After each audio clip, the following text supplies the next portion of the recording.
Tercer bloque de 30 Online, tema impositivo, estamos con nuestro querido y gran amigo, el No, contador amigo mío no Santiago. es. No. Es como la Nunca fuente, un contador va a ser amigo mío. No, pero al contrario, son más aliados que nunca Nunca los un contadores. contador. Qué duro, Carlos. El estrés que tenían los productores pasó ahora Odio a a los contadores, le aviso. Bien, ¿Cómo acá va? estamos, pero vos sos un Carlito, amigo, así que... Mire, no va sabe bien? cómo defenderse. No, todavía. Qué manera de darnos problemas. ustedes, Santi, ¿eh? vamos a los dos temas Solucionamos problemas, no traemos. Vamos a los dos temas concretos, ¿no? Que era lo que anunciábamos al principio. El primero tiene que ver con esto que es el aumento del impuesto inmobiliario y cómo le puede repercutir. Y el otro, la ley de emergencia agropecuaria, porque la verdad que ha sido un año muy complejo. Muchos productores han estado muy complicados. Y bueno, sería bueno ver hasta dónde en este momento hay sostén de los gobiernos provinciales, municipales, etcétera, para aguantarlo.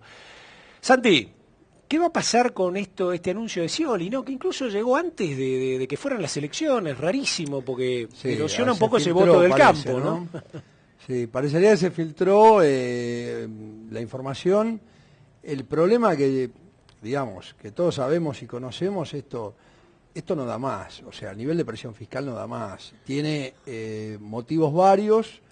Sabemos que el tema de coparticipación federal está destruyendo toda la situación general del país, porque la gran mayoría de los impuestos a nivel nacional, o los más relevantes, como son las retenciones y el impuesto al cheque que se acaba de renovar, sabemos que eso no es coparticipable, del impuesto al cheque es solo una pequeña parte, y la verdad es que a través de las famosas retenciones, que no debemos denominarlas más de esta manera, sino impuestos a las exportaciones, porque son un verdadero impuesto, y eso tenemos que empezar a acostumbrarnos con el léxico, realmente sacan la riqueza de las distintas jurisdicciones del interior del país, y ese impuesto, por norma de la propia Constitución Nacional, no es coparticipable, es comercio exterior, y en consecuencia baja además las bases de cálculo de los demás impuestos, que sí son coparticipables, como el tema de ganancias y IVA, con lo cual Cobro mayor y ahí está la madre del borrego, digámoslo, ¿no? Ahí está claro. el problema de fondo. ¿Y vos lo ves factible a este impuesto inmobiliario? O sea, el problema del impuesto inmobiliario tiene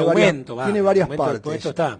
Sí, tiene varias partes. A ver, cuando el año pasado se modificó el impuesto inmobiliario y apareció esta forma de medición o determinación del valor óptimo por hectárea por cada una de las jurisdicciones, con valores muy cercanos en algunos casos a mercado, y en algunos casos hasta superar el valor de mercado, porque definen el territorio, pero efectivamente no toda la zona tiene la misma característica y el mismo valor. No es que se subió el impuesto, porque además de que se subió, se cambió la metodología de medición, digamos. Eso, ¿no? por supuesto. Y esto es lo complicado. Pero ¿qué pasó?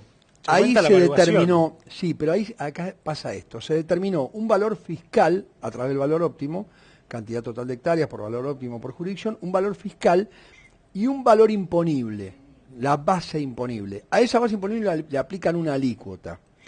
Esa base imponible salió con el 50% de la evaluación fiscal. Ahora lo que tienen pensado hacer, y no les cuesta nada, porque tienen la potestad para hacerlo ARBA, pueden modificar, no se sabe si esto es falsa alarma o no, la base imponible. En vez de un 50%, dicen, de la evaluación fiscal, la base imponible ahora es el 70%. Chau, sin modificar más nada, igual aumenta el impuesto porque se aplica la alícuota sobre una base mayor. Este es un tema atado también al gran problema que tienen hoy los productores con el multipropietario, llamarlo complementario, como quiera llamarlo, que se está en muchos casos discutiendo a nivel jurídico su validez. Y a esto hay que sumarle también las subas de los impuestos municipales, digamos, ¿no? Porque, yo lo sufro en mi casa, digamos. Ahí me subió el impuesto inmobiliario de la provincia de Buenos Aires, pero mucho más me subió los impuestos municipales. Imagino que para un campo debe ser mucho peor una explotación agropecuaria. Están inventando, no tengo ninguna duda de lo que decís, Carlos, y comparto. Yo creo que acá también están apareciendo muchas tasas, además, tasas por servicios que o se prestan con deficiencia o no se prestan. Entonces, en definitiva, la tasa tiene una retribución por un servicio. Yo pago por un servicio que es divisible. El impuesto va a rentas generales y es para ahí, claro, la famosa distribución y para, evidentemente, solventar todos los gastos públicos, que es indispensable. Pero la tasa, encima se llama tasa muchas veces y es impuesto. Entonces, sin duda que es llovido sobre mojado. Es un tema preocupante. Y justamente hablando de llovido sobre mojado... La es mucho más, digamos. Hablando de llovido sobre mojado, te salto, ¿no? Al otro tema que querés hablar. Claro, en realidad, agropecuaria. Seco sobre seco, claro, ¿no? Exactamente. Gente como la del NOA, en muchos casos el NEA, y en otros también en zona pampeana, ¿no? Complicados porque vienen de varias campañas y vos decís, a ver, si yo no tengo ingreso, ¿vos cómo me podés pedir algo? O sea, sos socio en la buena y en la mala me dejás te garpe. Sí. Mirá, comparto totalmente, también Ricardo, acá el tema pasa no por declarar una zona en concepto de zona de emergencia o desastre, desde el punto de vista de un decreto nacional y luego provincial y municipal y que pueda tramitarse la emergencia o desastre para esa explotación en particular, sino que el problema es la metodología. Lo que yo siempre critico es la metodología. Creo que la estructura actual de la ley, que es prácticamente idéntica a la anterior, nada más que tiene una comisión que analiza con mayor profundidad la situación. Más de presupuesto, digamos. Sí, pero el problema grande para mí es la estructura. O sea, no podemos tener porcentuales rígidos que no contemplan la inflación para medir la pérdida de capacidad productiva. O sea, pérdida de capacidad productiva, medida en ingresos nominales, no sirve. Y eso es menos del 50. Y encima el tema del porcentual. Claro. Porcentuales fijos. Más del 50... Desastre. No. Más del 50, emergencia. Emergencia. Claro. ¿Qué me da la emergencia? Me da diferimiento, la posibilidad de diferir con una tasa de interés que en vez del 36% es el 25%. Nada. Me matan. Me suspende la ejecución fiscal, me permite tener algún préstamo con alguna tasa mejor, blando, llamado blando a nivel de bancos, y sí, diferimiento también de impuesto inmobiliario, lo que sea. Diferimiento, que no es exención, digamos. En general no. Lo que es emergencia, a ver, a veces se puede declarar la exención del impuesto inmobiliario por un periodo. Acá el problema es que no está planteado cuando salgo de la emergencia cómo lo resuelvo. Claro. Porque durante la emergencia estoy así, pero después me tengo que recuperar. Entonces, no hay normas post-emergencia. Y el otro problema es que si vos tenés un 78% de pérdida de capacidad productiva, además mal medido, porque es a valor nominal, con lo cual no contempla la inflación de los últimos 2 años, claro, estás en la misma situación que el que tiene el 51. Entonces, sí, sí. Tenés que pasar los 80, te hago el 80% para llegar a... Digo, no es lógico. Hace falta también, pues, todos estos empiezan, en las provincias, ¿no? Con las leyes de emergencia provinciales, Seguro, y, sí. Y hay muchas de las provincias que no están cumpliendo.